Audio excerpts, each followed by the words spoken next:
मैं डॉक्टर भामा अग्रवाल आपके अपने यूट्यूब चैनल पर आपका स्वागत करती हूँ, अभिनंदन करती हूँ। आइए प्यारे बच्चों, आज हम ध्रुव स्वामिनी नामक नाटक का अध्ययन शुरू करते हैं। इस नाटक के अध्ययन से पूर्व इसे सरल और सहज बनाने के लिए हमें इसकी भूमिका को समझना होगा, जो इस प्रकार है। ध्रुव स्वामिनी नाटक छायावादी साहित्यकार जयशंकर प्रसाद द्वारा रचित है, जो 1933 में प्रकाशित हुआ। यह भारतीय इतिहास के स्वर्ण युग गुप्त काल की पृष्ठभूमि को लेकर रचा गया।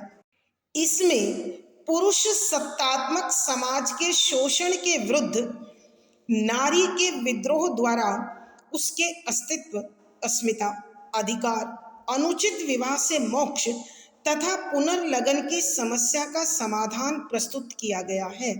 यहाँ समुद्रगुप्त की मृत्यु से लेकर चंद्रगुप्त के राजा बनने तक के समय के घटनाक्रम को 3 भागों में विभाजित किया गया है।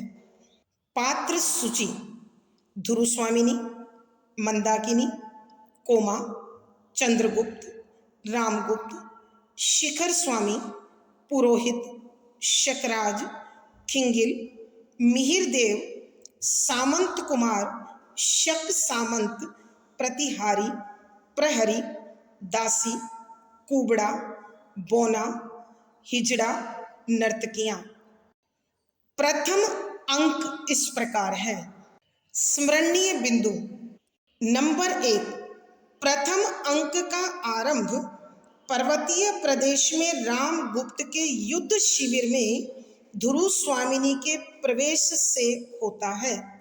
नंबर 2, यह विजय अभियान केवल बहाना है।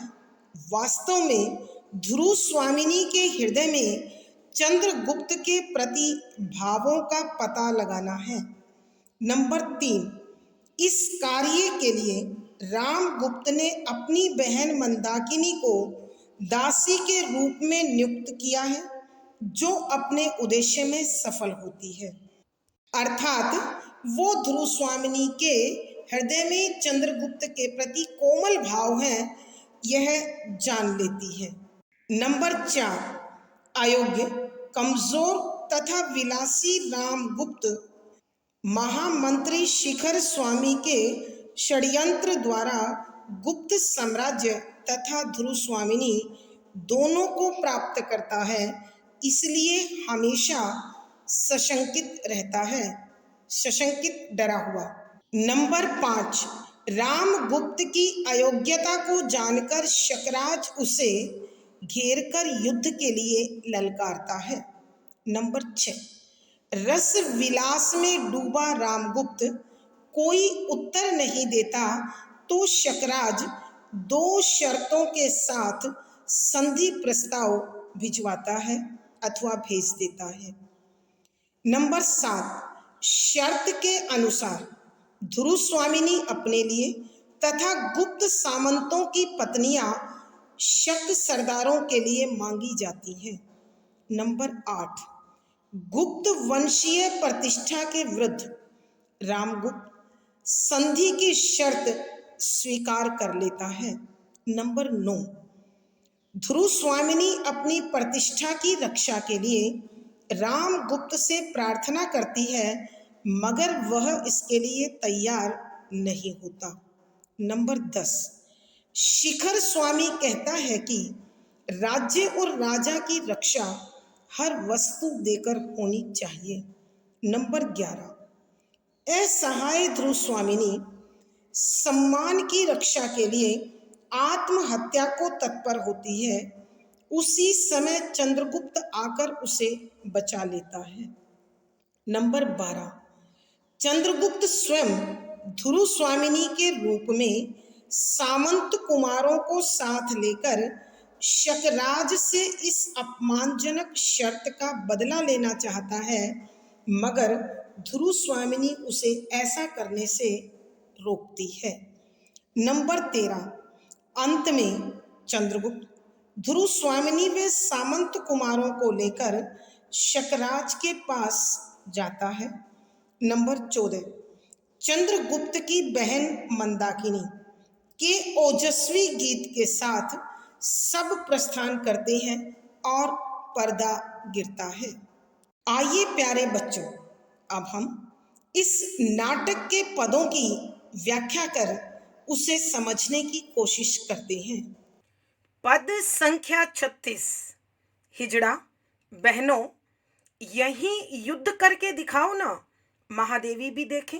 बोना कुबड़े से, सुनता है रे, तू अपना हिमाचल इधर कर दे, मैं दिग्विजय करने के लिए कुबेर पर चढ़ाई करूंगा। उसकी कुबड़ दबाता है और कुबड़ा अपने घुटनों और हाथों के बल बैठ जाता है। हिजड़ा कुबड़े की पीठ पर बैठता है। बोना एक मोरछल लेकर तलवार की तरह उसे घुमाने लगता है। प्रसंग, प्रस्तुत पंक्तियां छायावादी साहित्यकार श्री जयशंकर प्रसाद जी द्वारा रचित ध्रुव स्वामिनी नामक नाटक के प्रथम अंक से ली गई है। संदर्भ, यहाँ जहां पर ध्रुव स्वामिनी उदास बैठी हुई थी और अपने आप पर, अपनी स्थिति पर विचार कर रही थी, वहां अचानक एक बोना कुबड़े और हिजड़े के साथ आता है और वो महादेवी का मन बहलाने की कोशिश करते हैं। यहाँ उसी घटना का वर्णन है। व्याख्या, शब्दों के अर्थ आवश्यकता के अनुसार। जब कुबड़ा युद्ध, भयानक युद्ध, इस प्रकार से बोलता है तो बोना जवाब देता है, हो रहा होगा कि कहीं, होने दो मित्र, कि कहीं युद्ध हो रहा है तो होने दो, हमें क्या लेना देना। तब हिजड़ा कहता है, बहनों, यहीं युद्ध करके दिखाओ ना, कि आओ हम यहाँ युद्ध करके दिखाते हैं, महादेवी भी देखें, कि महारानी भी उस युद्ध के नज़ारे को, उस युद्ध की प्रक्रिया को देखें और उनका मनोरंजन हो। बोना कुबड़े से, सुनता है रे, क्या तुझे सुनाई दे रहा है? तू अपना हिमाचल इधर कर दे। हिमाचल यहाँ कुबड़े को उसके कुबड़ के लिए कहा है कि तू अपना यह कुबड़ रूपी हिमाचल यहाँ कर दे। दिग्विजय होता है 10 दिशाओं को जीत लेना, संपूर्ण पृथ्वी पर एक छत्र राज्य स्थापित करना। तो यहाँ बोना कहता है कि अरे कुबड़ सुन जरा, तू अपने इस कुबड़ रूपी हिमाचल को मेरी तरफ कर दे। मैं संपूर्ण पृथ्वी पर जीत हासिल करने के लिए, 10 दिशाओं को जीत लेने के लिए इस तेरे कुबड़ रूपी कुबेर की चढ़ाई करूंगा। मेरे लिए तो यह तेरा कुबड़ ही किसी कुबेर से कम नहीं है। और फिर वह बोना उस कुबड़े के कुबड़ को दबाता है और कुबड़ा तुरंत अपने घुटनों और हाथों के बल इस प्रकार बैठ जाता है मानो वह घोड़े की आकृति में हो अथवा अपनी हार मान चुका हो। और हिजड़ा उस कुबड़े की पीठ पर बैठकर अपनी जीत दर्शाता है। हिजड़ा उस कुबड़े की पीठ पर बैठकर युद्ध करने के लिए मानो युद्ध क्षेत्र में आया हुआ हो। मोरछल होता है बांस का बना हुआ पंखा, जो प्राय हम अपने समाज में देखते हैं और हरियाणा में उसे बीजना भी बोलते हैं। तो वह उसी लकड़ी वाले पंखे को हाथ में उठाता है और उसे तलवार की भांति घुमाने लगता है, मानो वह हिजड़े रूपी प्रतिद्वंदी से, शत्रु से युद्ध की तैयारी कर रहा हो, युद्ध करने को तत्पर हो। आइए प्यारे बच्चों, एक बार फिर इस पद की व्याख्या करते हैं। यहाँ जब कुबड़ा युद्ध, भयानक युद्ध कहकर चिल्लाता है तो बोना कहता है, मित्र, हो रहा होगा कहीं युद्ध, होने दे, हमें क्या लेना देना। तब हिजड़ा उन दोनों को कहता है, रे बहनों, आओ हम यहीं युद्ध खेलते हैं, ताकि महादेवी भी, महारानी भी इस युद्ध के दृश्य को देख पाए। और बोना कुबड़े से कहता है कि सुनता है क्या? तू अपना ये कुबड़ रूपी हिमाचल मेरी तरफ कर दे। मैं दसों दिशाओं को जीतने के लिए तथा संपूर्ण पृथ्वी पर अपना एक क्षत्र राज्य स्थापित करने के लिए तेरे इस कुबड़ रूपी कुबेर पर चढ़ाई करूंगा। अर्थात मेरे लिए तो यह कुबड़ ही कुबेर से कम नहीं है। वह उसकी कुबड़ को दबाता है और कुबड़ा तुरंत घुटने और हाथों के बल घोड़े के रूप में बैठ जाता है। तब हिजड़ा कुबड़े की कमर पर बैठकर ऐसे तत्पर होता है मानो वो युद्ध क्षेत्र में आया हुआ हो, और बोना अपने हाथ में एक बांस का पंखा उठाकर उसे इस प्रकार घुमाता है मानो वह तलवार चला रहा हो। भावार्थ, यहाँ नाटककार के कहने का भाव यह है कि कुबड़ा, बोना, हिजड़ा तीनों मिलकर जो नकली युद्ध का खेल खेलते हैं, वास्तव में यह रामगुप्त की चारित्रिक कमियों को दर्शाने का एक तरीका है। विशेष यहाँ रामगुप्त के शासनकाल में गुप्त साम्राज्य की दशा का यथार्थ चित्रण किया गया है। शुद्ध साहित्यिक खड़ी बोली है, प्रसाद गुण है, व्यंजना शब्द शक्ति है, तत्सम प्रधान शब्दावली ने विषय को सौंदर्य दिया है, संवादात्मक शैली है और अनुभूति परक बिंब का आयोजन है। पद संख्या 37। हिजड़ा, अरे यह तो मैं हूं नलकूबर की वधू, दिग्विजयी वीर, क्या तुम स्त्री से युद्ध करोगे? लौट जाओ, कल आना। मेरे ससुर और आर्य पुत्र दोनों ही उर्वशी और रंभा के अभिसार से अभी नहीं आए। कुछ आज ही तो युद्ध करने का शुभ मुहूर्त नहीं है। प्रसंग पूर्ववत। संदर्भ, यहाँ बोना, कुबड़ा और हिजड़ा जो नकली युद्ध का दृश्य बना रहे हैं, उसी दृश्य के अंतर्गत यह वाक्य कहा गया है। व्याख्या, शब्दों के अर्थ आवश्यकता के अनुसार। हिजड़ा तब बोने को कहने लगता है जो बांस का पंखा उठाकर उसे तलवार की भांति घुमा रहा है, अरे यह तो मैं हूं नलकूबर की वधू, कि अरे यह तुम क्या कर रहे हो, मैं तो नलकूबर की बहू हूं। अरे दसों दिशाओं को जीतने वाले योद्धा, क्या अब तुम स्त्री से युद्ध करोगे? और यदि तुम स्त्री से युद्ध करोगे तो फिर क्या दसों दिशाओं को जीतोगे? लौट जाओ, कल आना। कि आज हम युद्ध नहीं करेंगे, कल करेंगे, क्योंकि मेरे ससुर अर्थात मेरे ससुर और आर्यपुत्र यानी पति दोनों ही उर्वशी और रंभा के अभिसार से, अभिसार होता है प्रेमिका अथवा पत्नी से मिलन, अभी नहीं आए, कि मेरे ससुर और मेरे पति दोनों स्वर्ग सुंदरी उर्वशी और रंभा से मिलने के लिए गए हुए हैं, उनके साथ विहार करने के लिए आए हैं, जो अभी तक लौटे नहीं हैं।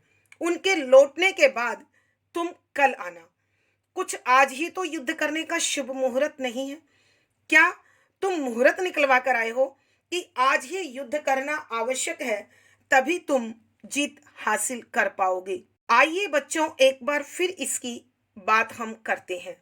हिजड़ा कहता है, अरे यह तो मैं हूं नलकूबर की वधू, कि हे दसों दिशाओं को जीतने वाले योद्धा, यह तुम क्या कर रहे हो? मैं तो नलकूबर की बहू हूं, तो क्या तुम अपनी जीत हासिल करने के लिए एक स्त्री से युद्ध करोगे? मर्द हो, पुरुष हो, तो पुरुषार्थ के साथ, वीरता के साथ, बहादुरी के साथ, साहस के साथ किसी पुरुष के साथ युद्ध करो, तो तुम्हारी जीत सच्ची जीत होगी। आज तुम लौट जाओ, कल आना, क्योंकि आज घर पर न तो मेरे ससुर हैं और न ही मेरे पति हैं, क्योंकि वो दोनों उर्वशी और रंभा से विहार करने के लिए मिलने के लिए गए हैं। कुछ आज ही तो युद्ध करने का शुभ मुहूर्त नहीं है, कि आज ही युद्ध करना तो आवश्यक नहीं है। तुमने इसके लिए कोई मुहूर्त तो नहीं लिखवाया है। अर्थात कहने का भाव यह है कि जिस प्रकार रामगुप्त शकों से घिरने के बाद भी अपनी विलासिता से बाहर नहीं आता और शक सैनिकों के साथ युद्ध न करके अपने आनंद में खोया रहता है, यहाँ संभवतः उसी के विषय में हिजड़े के माध्यम से नाटककार ने संकेत किया है। भावार्थ, यहाँ नाटककार हिजड़े बोने व कुबड़े के इस युद्ध के नकली दृश्य के माध्यम से रामगुप्त की चारित्रिक कमियों को उद्घाटित करना चाहते हैं। विशेष यहाँ नाटककार ने यह दर्शाने की कोशिश की है कि सच्चा पुरुष पुरुषार्थ के साथ, वीरता के साथ शत्रु से टकराता है, अवसर का लाभ देखकर किसी स्त्री से युद्ध नहीं करता है। शुद्ध साहित्यिक खड़ी बोली है। तत्सम प्रधान शब्दावली ने विषय को गंभीरता दी है। प्रसाद गुण है, व्यंजना शब्द शक्ति है, संवादात्मक शैली है, अनुभूति परक बिंब का सुंदर सफल आयोजन है। पद संख्या 38। बोना, मोरछल से पटा घुमाता हुआ, नहीं आज ही युद्ध होगा। तुम स्त्री नहीं हो, तुम्हारी उंगलियां तो मेरी तलवार से अधिक चल रही हैं।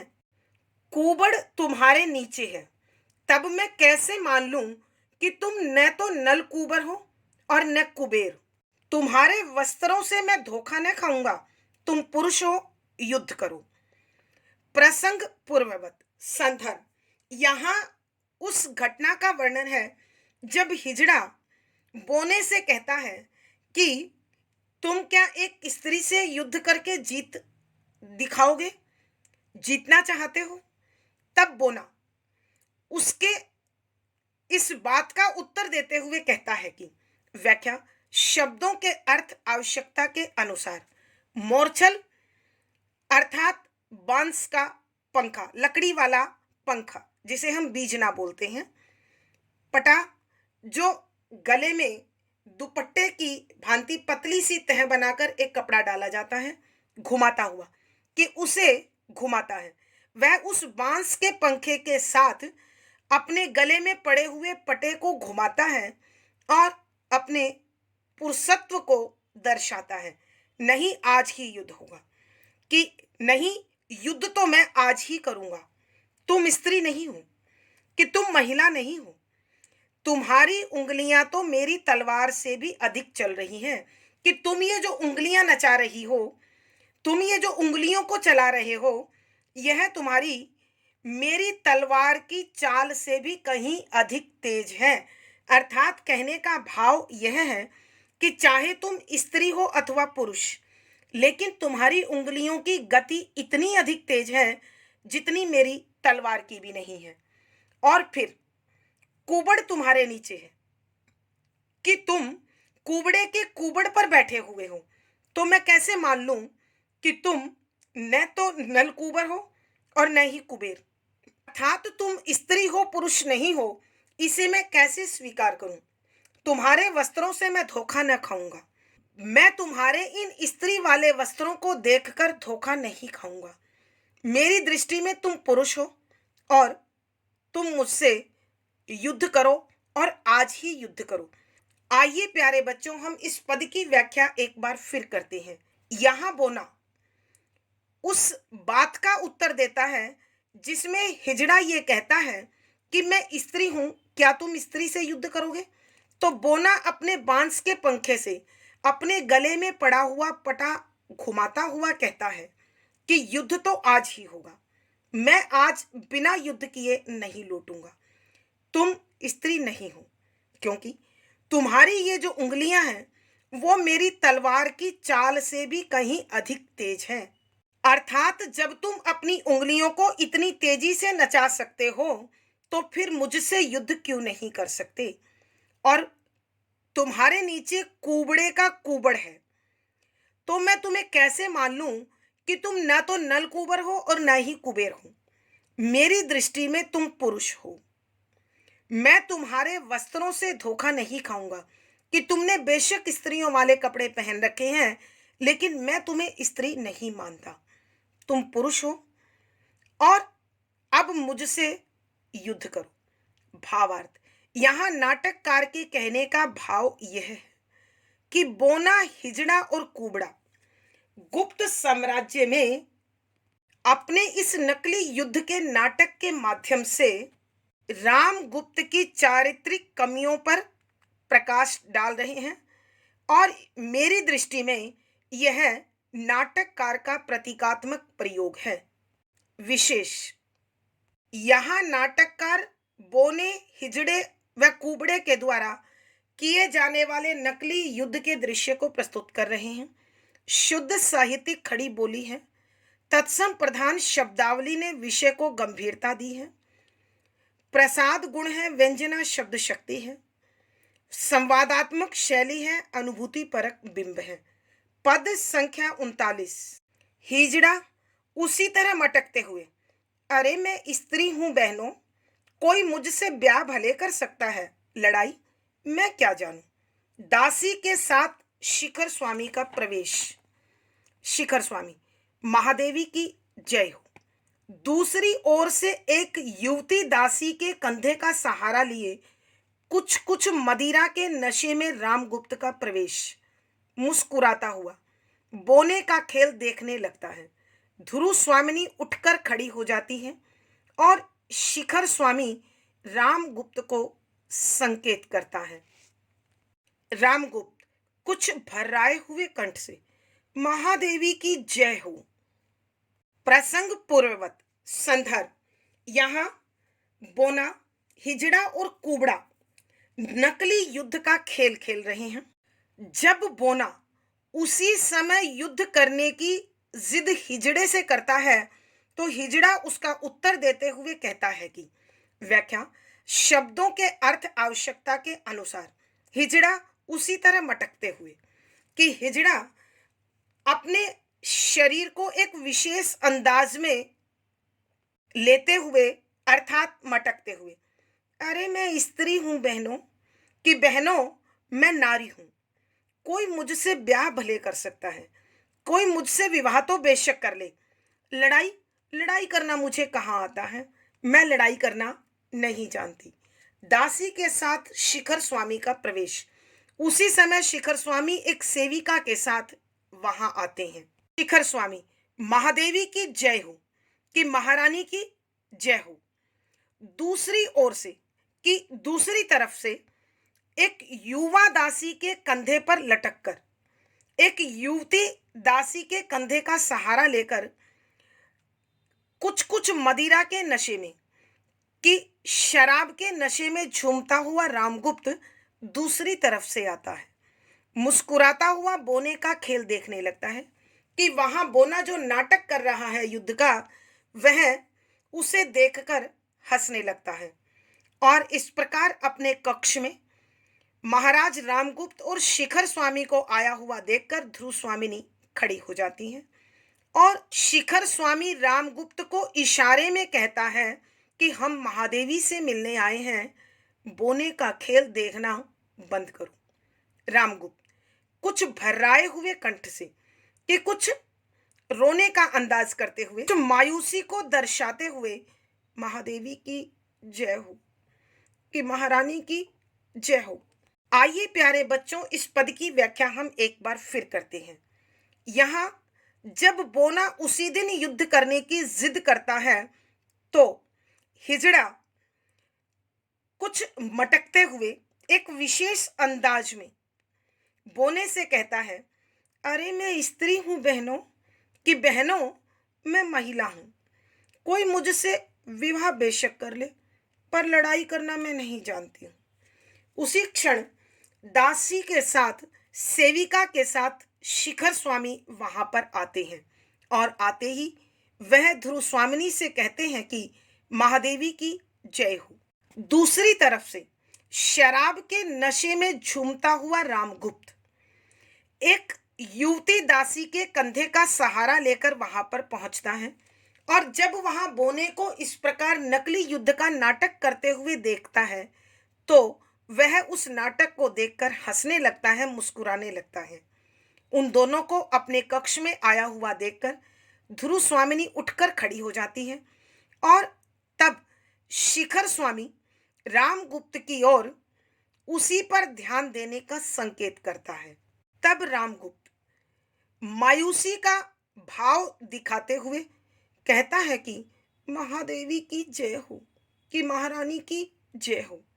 भावार्थ, यहाँ नाटककार के कहने का भाव यह है कि ऐसी विषम परिस्थितियों में भी जब गुप्त साम्राज्य पर संकट के बादल छाए हैं तो भी रामगुप्त को न अपनी विलासिता से और न ही अपने मनोरंजन से फुर्सत है, यानी वह स्थितियों के अनुसार आचरण करना नहीं जानता है। विशेष यहाँ रामगुप्त की विलासिता और लापरवाही को दर्शाया गया है। शुद्ध साहित्यिक खड़ी बोली है, तत्सम प्रधान शब्दावली का प्रयोग हुआ है, व्यंजना शब्द शक्ति है, संवादात्मक शैली है, अनुभूति परक बिंब का प्रयोग है। पद संख्या 40। ध्रुव स्वामिनी, स्वागत महाराज। रामगुप्त एक मंच पर बैठ जाता है और शिखर स्वामी ध्रुव स्वामिनी के इस उदासीन शिष्टाचार से चकित होकर सिर खुजलाने लगता है। कुबड़ा, दोहाई राजाधिराज की, मुझ हिमाचल का कुबर दुखने लगा। न तो यह नल कुबर की बहू मेरे कुबर से उठती है और न ये बोना मुझे विजय ही कर लेता है। प्रसंग पूर्ववत संदर्भ, यहाँ उस घटना का उल्लेख है जब ध्रुव स्वामिनी के कक्ष में रामगुप्त और शिखर स्वामी प्रवेश करते हैं। तब महारानी उनका स्वागत करते हुए कहती है, महाराज का स्वागत है। रामगुप्त एक मंच पर बैठ जाता है कि रामगुप्त वहां ध्रुव स्वामिनी के कक्ष में रखी हुई एक चौकी पर बैठ जाता है और शिखर स्वामी ध्रुव स्वामिनी के इस उदासीन शिष्टाचार से चकित होकर सिर खुजलाने लगता है कि महामंत्री अमात्य शिखर स्वामी जब ध्रुव स्वामिनी किसी प्रकार की विशेष उत्तेजना, विशेष प्रकार की भावना से भरकर रामगुप्त का स्वागत नहीं करती तो शिखर स्वामी उसके इस उदासीन व्यवहार से, उसके इस शांत व्यवहार से हैरान हो जाता है और अपनी बात कहने के लिए सोचता हुआ अपना सिर खुजलाने लगता है, अपना सिर पीटने लगता है कि अब किस प्रकार से महारानी से बात की जाए। तब कुबड़ा रामगुप्त से कहता है कि दोहाई राजाधिराज की, महाराज मुझे बचाइए, आपकी दुहाई है। मुझ हिमाचल का कुबर दुखने लगा, कि मुझ कुबड़े का कुबड़ दुखने लगा है, क्योंकि यह नल कुबर की बहू जो मेरे कुबड़ पर बैठी हुई है यह उठने का नाम नहीं ले रही है और न ही ये बोना मुझे जीतकर मुझे इसके भार से मुक्त कर रहा है। अब आप ही मेरी रक्षा कर सकते हैं, इसलिए आप मुझे बचाइए। आइए प्यारे बच्चों, एक बार फिर इस पद की व्याख्या करते हैं। जब ध्रुव स्वामिनी के कक्ष में रामगुप्त और शिखर स्वामी पहुंचते हैं तो ध्रुव स्वामिनी उनका स्वागत करते हुए कहती है, महाराज स्वागत है। तब रामगुप्त वहां रखी एक चौकी पर बैठ जाता है और जब शिखर स्वामी ध्रुव स्वामिनी को इस उदासीनता के साथ रामगुप्त का स्वागत करते हुए देखता है तो वह हैरान रह जाता है और अपने सिर को खुजाते हुए चिंता करने लगता है, सोचने लगता है कि अब ध्रुव स्वामिनी से युद्ध और शक संधि संबंधी बातें कैसे की जाएंगी। तब कुबड़ा रामगुप्त को कहता है, महाराज की जय हो, कि महाराज आपकी जय हो, आपको दुहाई है।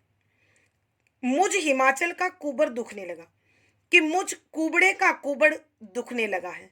न तो ये नल कुबर की बहू मेरे कुबड़ से उठती है, अर्थात इसका बोझ सहना अब मेरे लिए मुश्किल हो रहा है, और न यह बोना मुझे विजयी कर लेता है, और न ही ये बोना मुझे जीत कर इसके भार से मुक्त करवा पा रहा है। अब आप ही मेरी रक्षा कर सकते हैं। भावार्थ, यहाँ नाटककार के कहने का भाव यह है कि रामगुप्त इतना अधिक कमजोर, अयोग्य, कायर और दुष्चरित्र है कि वह अपने राज्य में आई विकट समस्या का समाधान करने की बजाय इन खिलौनों के साथ खेलना ही अपना उद्देश्य समझता है। विशेष यहाँ रामगुप्त जो शर्मनाक संधि की शर्त मान रहा है, मुझे लगता है कि प्रतीकात्मक रूप से नाटककार का उसी ओर संकेत है। शुद्ध साहित्यिक खड़ी बोली है, तत्सम प्रधान शब्दावली ने विषय को गंभीरता दी है, प्रसाद गुण है, व्यंजना शब्द शक्ति है, संवादात्मक शैली और अनुभूति परक बिंब का सफल निर्वाह हुआ है। पद संख्या 41। रामगुप्त हंसते हुए, वाह रे वामनवीर, यहाँ दिग्विजय का नाटक खेला जा रहा है क्या? बोना अकड़कर, वामन के बलि विजय की गाथा और 3 पगों की महिमा सब लोग जानते हैं। मैं भी 3 लात में इसका कुबर सीधा कर सकता हूँ। कुबड़ा, लगा दे भाई बोने, फिर यह अचल हेमकूट बनना तो छूट जाए। हिजड़ा, देखो जी, मैं नल कुबर की वधु इस पर बैठी हूँ। प्रसंग पूर्ववत। संदर्भ, यहाँ जब रामगुप्त और शिखर स्वामी ध्रुव स्वामिनी के कक्ष में पहुंचते हैं और वहां कुबड़े, बोने और हिजड़े को नाटक करते हुए देखते हैं तो रामगुप्त उनके नाटक में खो जाता है। यहाँ उसी घटना का उल्लेख किया गया है। व्याख्या, शब्दों के अर्थ आवश्यकता के अनुसार। यहाँ जब बोना रामगुप्त से अपने बचाव की गुहार लगाता है तो रामगुप्त कहने लगता है, हंसते हुए, वाह रे वामनवीर, यहाँ दिग्विजय का नाटक खेला जा रहा है क्या? कि रामगुप्त उनके इस खेल को देखकर हंसने लगता है और फिर कहते हैं कि हे मेरे छोटे कद वाले बहादुर, क्या तुम यहाँ 10 दिशाओं को और इस संपूर्ण पृथ्वी को जीतने का नाटक खेल रहे हो? बोना अकड़कर, वामन के बलि विजय की गाथा और 3 पगों की महिमा सब लोग जानते हैं। कि वह अकड़ दिखाते हुए कहता है कि वह वामन जो छोटे कद का था, उसने किस प्रकार वीर राक्षस राज बलि को जीता था और किस प्रकार 3 कदमों में सारी पृथ्वी को माप दिया था। उस कहानी का स्मरण कराते हुए कहता है कि वामन की उस कथा के विषय में सभी परिचित हैं। मुझ में भी इतनी ताकत है कि यदि मैं 3 लात इस कुबड़े को मार दूं तो इसका कुबड़ हमेशा के लिए सीधा कर सकता हूं। तब कुबड़ा उसके जवाब में कहता है, लगा दे भाई बोने, कि भाई बोने तू ऐसा कर, ये 3 लात लगा ही दे। फिर यह अचल हेमकूट, अचल माने जो गतिशील नहीं है, हमेशा बना रहने वाला, हेमकूट।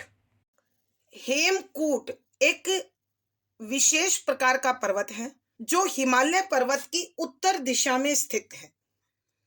संभवतः हेमकूट का एक अर्थ यहाँ सोने का पहाड़ भी हो सकता है। कि यहाँ कुबड़ा बोने से कहता है कि भाई बोना, यदि तेरी 3 लात लगाने से मेरा यह हमेशा बने रहने वाला पर्वत बनना छूट जाए तो यह मेरे लिए बहुत खुशी की बात होगी। मैं तेरी लात की मार झेलने के लिए तैयार हूं। हिजड़ा, देखो जी, हिजड़ा बोने की और संकेत करते हुए कहता है कि देखो, ऐसा कर मत देना, मैं नल कुबर की वधु इस पर बैठी हुई हूं, कि मैं नल कुबर की बहू हूं और इस पर बैठी हुई हूं। यदि तुमने इसको लात मारी तो तुम्हारी खैर नहीं है। आइए बच्चों, एक बार फिर इस पद की व्याख्या करते हैं। यहां जब कुबड़ा महाराज रामगुप्त से अपने बचाव की गुहार लगाता है तो रामगुप्त हंसते हुए कहता है कि अरे मेरे छोटे कद वाले बहादुर, क्या तुम लोग यहाँ दसों दिशाओं को और संपूर्ण पृथ्वी को जीतने का नाटक खेल रहे हो।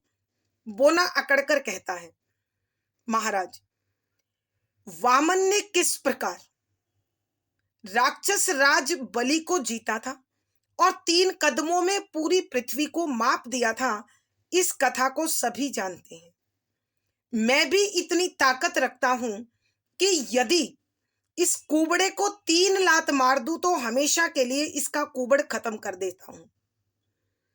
हमेशा के लिए मैं भी इतनी ताकत रखता हूं कि इस कुबड़े के कुबड़ को 3 लात मार दूं तो यह हमेशा के लिए सीधा हो सकता है। तब कुबड़ा बोने से विनती करता है कि भाई बोने, फिर तो तू मुझे लात लगा ही दे, ताकि मेरा यह अचल हेमकूट बनना छूट जाए। अर्थात इस कुबड़ की वजह से मैं बहुत परेशान हूं, सीधा नहीं हो सकता हूं। अगर तुम ऐसा कर दो तो मुझ पर तुम्हारा ये उपकार होगा।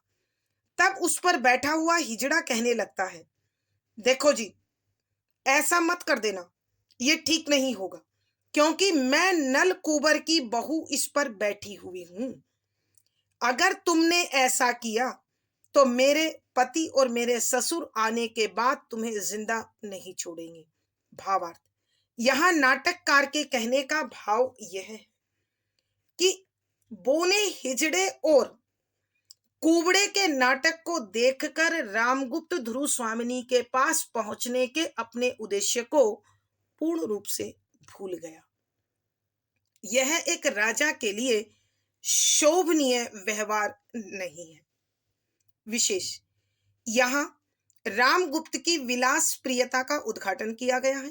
शुद्ध साहित्यिक खड़ी बोली है, तत्सम प्रधान शब्दावली है, व्यंजना शब्द शक्ति है, प्रसाद गुण है, संवादात्मक शैली अनुभूति परक बिंब का सफल प्रयोग है। आज की कक्षा में प्यारे बच्चों इतना ही। अगली वीडियो में फिर मुलाकात होगी। पिछली वीडियो का लिंक डिस्क्रिप्शन बॉक्स में मिल जाएगा। आशा है पढ़ा गया विषय आपको समझ में आया होगा। अपने भाव व विचार कमेंट बॉक्स में लिखें। वीडियो को लाइक करें, शेयर करें और चैनल सब्सक्राइब करें। आपका दिन और जीवन मंगलमय हो, इसी शुभकामना के साथ आभार, धन्यवाद।